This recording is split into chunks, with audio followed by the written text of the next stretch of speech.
এই সেই কালেমার পতাকা, যেই পতাকা নিয়ে দেশ জুড়ে আলোচনা সমালোচনার ঝড় উঠেছে।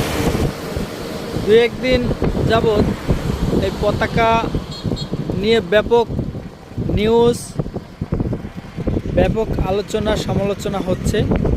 এই পতাকা যারা বহন করছে, এই পতাকার সাথে যারা সম্পৃক্ত, যারা এই পতাকা নিয়ে মিছিল করছে, স্মরণ করছে, আসলে তারা কারা?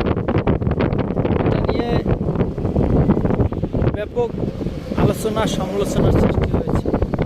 সেই পতাকা এখন পিরোজপুরের বেকুটিয়া ব্রিজের সাথেও বাধা দিচ্ছে। জালকাঠি থেকে আসার সময় দেখলাম গাবখান ব্রিজের সাথেও এরকম বাধা। প্রতিটা এই যে খুঁটির সাথে সাথে ব্রিজের প্রত্যেকটায় বাধা আছে, প্রত্যেকটায়।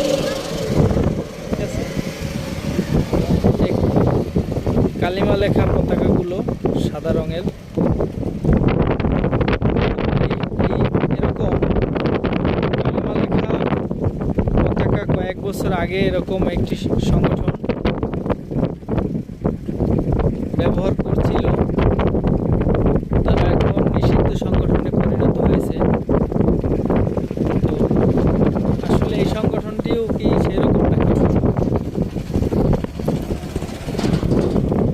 বোঝার বিষয়। এটা আইএস